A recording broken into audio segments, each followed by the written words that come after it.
ഇന്ന് ഞാൻ നിങ്ങളെ കാണിക്കാൻ കൊണ്ടുവന്ന പ്ലാന്റ് കണ്ടോ? എന്താ ഭംഗി, എന്താ ഒരു സൗന്ദര്യം, ഒന്ന് നോക്കിക്കേ. ഈ പ്ലാന്റിനെ കുറിച്ച് പറയുവാണെങ്കിൽ ഒരു സംഭവമുണ്ട്, കഥയുണ്ട് കേട്ടോ. എനിക്ക് ഈ പ്ലാന്റ് ശരിക്കും അഡീനിയം എന്ന് പറയാൻ പറ്റത്തില്ല. അഡീനിയം ത്തിൻ്റെ ഇതിൽപ്പെടുന്ന അറബിക്കം എന്ന് പറയുന്ന ചെടിയുടെ ഒരു ഇതാണെന്നാണ് എനിക്ക് തോന്നുന്നത് കേട്ടോ. എനിക്ക് അറിയാത്തത് കൊണ്ടാണ്. ഈ വീഡിയോ ആരെങ്കിലും കാണുന്നുണ്ടെങ്കിൽ തെറ്റാണെങ്കിൽ അതൊന്ന് തിരുത്തിയേക്കണേ. കാരണം ഞാനൊരു നേഴ്സറി ചെന്നപ്പം എനിക്ക് അവിടുന്ന് 100 രൂപയ്ക്ക് ഒരു 3 വർഷം മുമ്പ് തന്ന ഒരു പ്ലാന്റാണ്. നമ്മുടെ ഒരു വിരലിൻ്റെ വലിപ്പമേ ഉള്ളായിരുന്നു അന്ന് ആ പ്ലാന്റിന്. എന്നാൽ ഇഷ്ടം പോലെ ശിഖരങ്ങൾ അന്ന് കുഞ്ഞിലേ ഇതിനുണ്ടായിരുന്നു. പക്ഷേ എനിക്ക് ഈ അറബിക്കം എന്ന് പറയുന്ന ഈ പ്ലാന്റിനെ കുറിച്ച് എനിക്കറിയത്തില്ലായിരുന്നു. അഡീനിയം അതാണെന്നുള്ള രീതിയിലാണ് ഞാനിവിടെ വെച്ച് ഒരു വർഷം കഴിഞ്ഞപ്പോഴത്തേക്ക് ശരിക്കും ഇതിലങ്ങ് ശിഖരം വന്നു, നല്ലതായിട്ട് ഇതങ്ങ് പ്ലാന്റ് വളർന്നു. അപ്പോൾ എനിക്ക് തോന്നി ഇവത്തെ മുഴുവൻ അങ്ങ് ഗ്രാഫ്റ്റ് ചെയ്താലോ എന്ന്. ഒത്തിരി ശിഖരങ്ങളുണ്ടല്ലോ. അപ്പം ഈ അറബിക്കം ആണെന്നുള്ള കാര്യം എനിക്ക് അറിയത്തില്ലായിരുന്നു. അതുകൊണ്ട് എന്ത് ചെയ്തു, ഞാൻ ഇവത്തേൽ മുഴുവനും അങ്ങ് ഗ്രാഫ്റ്റ് ചെയ്തു. എന്നിട്ട് മറ്റുള്ള പ്ലാന്റുകൾ ഇവത്തെ വെച്ച് പിടിപ്പിക്കുകയാണ് ചെയ്തത്. പക്ഷേങ്കിൽ 2 പ്ലാന്റ് അതിൽ പിടിച്ചിട്ടുള്ളൂ, ബാക്കി ഒരു പ്ലാന്റും അതിൽ പിടിച്ചില്ല. ബാക്കി പിന്നെ നമ്മൾ ഇത് ചെയ്തത് മുഴുവനും അഴുകിപ്പോവുകയും ചെയ്തു. 2 പ്ലാന്റ് പിടിക്കുകയും ചെയ്തു. അങ്ങനെ പിടിച്ച പ്ലാന്റിൽ പൂ വന്നേക്കുന്നതാണ്.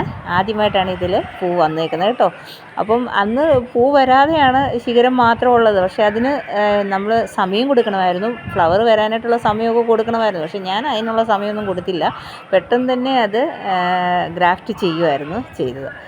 അങ്ങനെ ചെയ്ത് പൂ വന്നപ്പം ആ പ്ലാന്റിനെ നിങ്ങളെ ഒന്ന് കാണിക്കാനും അതിൻ്റെ വിശേഷങ്ങളെക്കുറിച്ച് പറയുവാനായിട്ടാണ് ഇന്ന് ഞാൻ എത്തിയിരിക്കുന്നത്. ഈ പ്ലാന്റിൽ ഇനി ശരിക്കും ശിഖരമുണ്ട് കേട്ടോ. നിങ്ങൾക്ക് കാണുമ്പോൾ തന്നെ മനസ്സിലാവുന്നുണ്ട്, നല്ല ശിഖരമുള്ള പ്ലാന്റാണ്.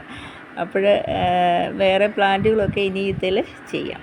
പക്ഷേ അബദ്ധം എന്നത് അതൊരു നല്ല കാര്യമായി പോയതുപോലെ ആയിപ്പോയി. കാരണം എന്നാ ചോദിച്ചാൽ ആ റെഡും ആ വൈറ്റും മാത്രം അകത്തെ പിടിച്ച് നിന്നപ്പോൾ ആ പ്ലാന്റിൽ ആ പൂക്കൾ ഒന്നിച്ച് വന്നപ്പം കാണാൻ ഭയങ്കര ഭംഗിയാണ്. അപ്പോൾ എനിക്ക് ഒത്തിരി സന്തോഷം തോന്നി ഇത് കണ്ടപ്പോൾ കേട്ടോ. ചില സമയങ്ങളിലൊക്കെ ഇങ്ങനെയാണ് കേട്ടോ. ചില തെറ്റുകൾ ശരിയായും ചില അബദ്ധങ്ങൾ നല്ല ആസ്വദിക്കാൻ രസമുള്ളതായ ചിന്തിക്കാൻ ഉള്ളതായ കാര്യങ്ങൾ ഉണ്ടാവും. അപ്പോഴങ്ങനെ പറ്റിയ ചില അബദ്ധങ്ങളാണ് ഇതൊക്കെ. എനിക്കുള്ളതിൽ ഏറ്റവും വലുപ്പമുള്ള പൂക്കളാണ് ഈ റെഡ് പൂക്കൾ. 80-85 വെറൈറ്റി എനിക്കുള്ള അഡീനിയത്തിൽ ഏറ്റവും കൂടുതൽ വലിപ്പമുള്ള പൂക്കൾ ഇതെല്ലാം ഞാൻ കണ്ടിട്ടുള്ളത്. മറ്റുള്ള പ്ലാന്റുകൾ ഇത്രയും വലിപ്പമുള്ള പൂക്കൾ ഞാൻ കണ്ടിട്ടില്ല. അതുതന്നെയല്ല, ഇത് വിടർന്ന് കഴിയുമ്പോഴത്തേക്ക് ഇവർക്ക് എപ്പോഴും ഒരു സപ്പോർട്ട് കൊടുത്ത് നിർത്തിയാലേ ഇവരെ നമുക്ക് നല്ലതായിട്ട് ആസ്വദിക്കാൻ പറ്റുള്ളൂ. കാരണം ഇതിൻ്റെ കനം കാരണം ഈ പൂ എപ്പോഴും കുനിഞ്ഞിങ്ങനെ കിടക്കാറാണ് പതിവ്. ഇതൊക്കെയാണ് ഇന്നത്തെ അഡീനിയം പ്ലാന്റിൻ്റെ വിശേഷങ്ങൾ. മറ്റൊരു വീഡിയോയുമായിട്ട് നമുക്കിനിയും വീണ്ടും കാണാം.